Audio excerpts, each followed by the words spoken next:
Now, if I wanted to define another employee, okay, which is not a person, an employee, I can say E equal employee, okay, and pass, okay, say, and ID,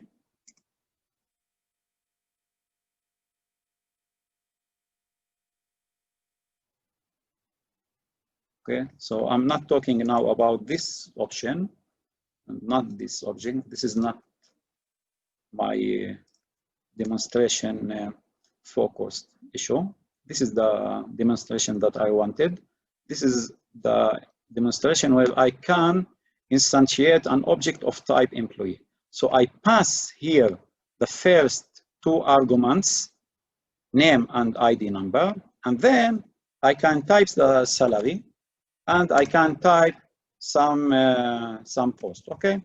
So in this way, I can now, okay, I can say that I built this object. Now, if I want to print some of this, okay, I can, so E dot employee dot, let us say, post. Okay, and as I run the code, so I got it. So now I can, let us say, I want to keep things simple here and not to dive more than this presentation, keeping your mind organize this material as we grow. So in the next session, I will dive more in this object-oriented programming principles, and I will add two more things. So now I can display here, use the display. How can I display that? I can override the display, what we called. So now I have no display here. For example, if I wanted to print, okay, E dot display, this is a good display, okay?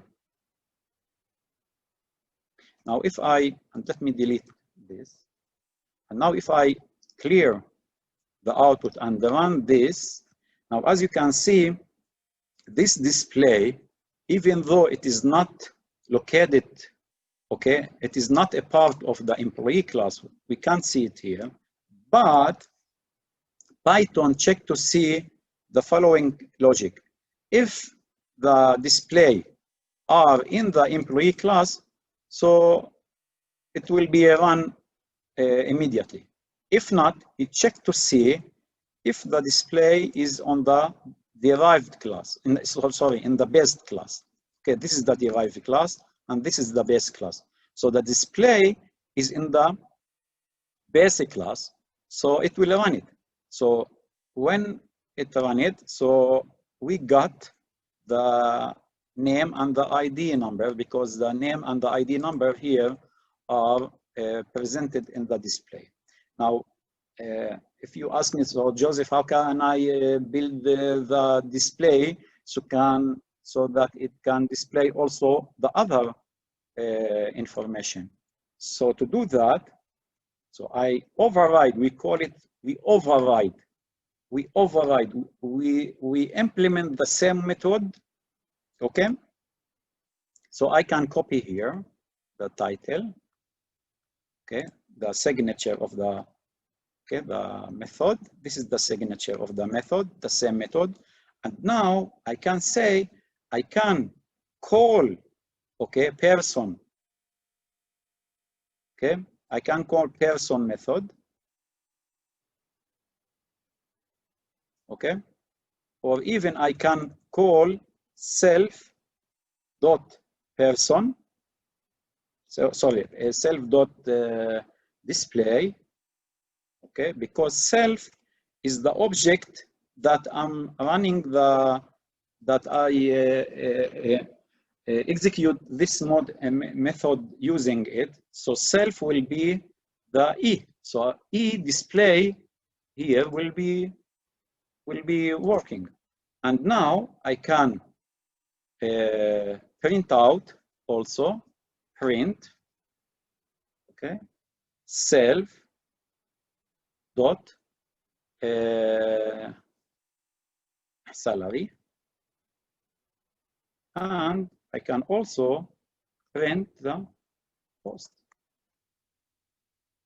Okay, so now if I wanted to display all information regarding employee with this object, so when I run it, okay, clear, and run the code,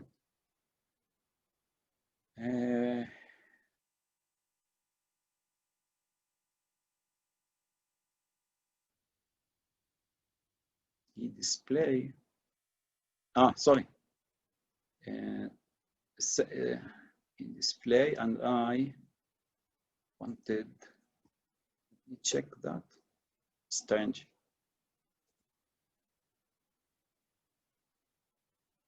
Most recent call,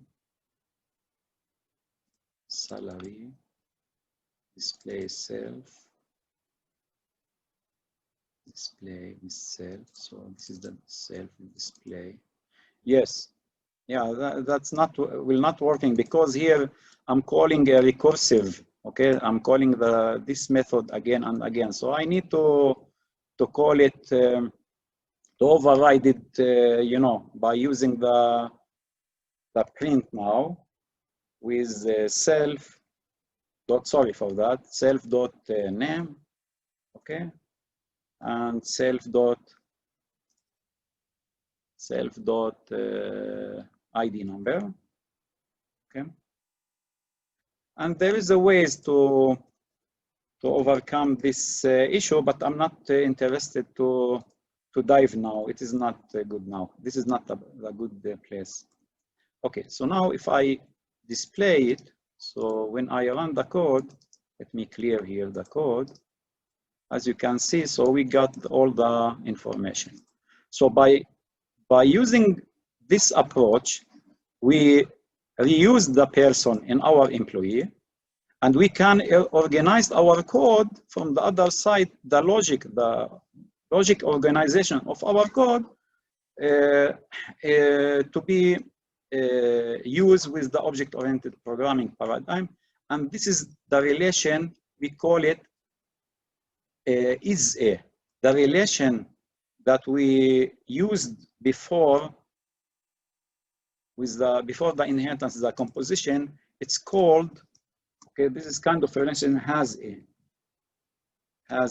Object has a relation. This is the, okay, has a, and this is, I will write is a.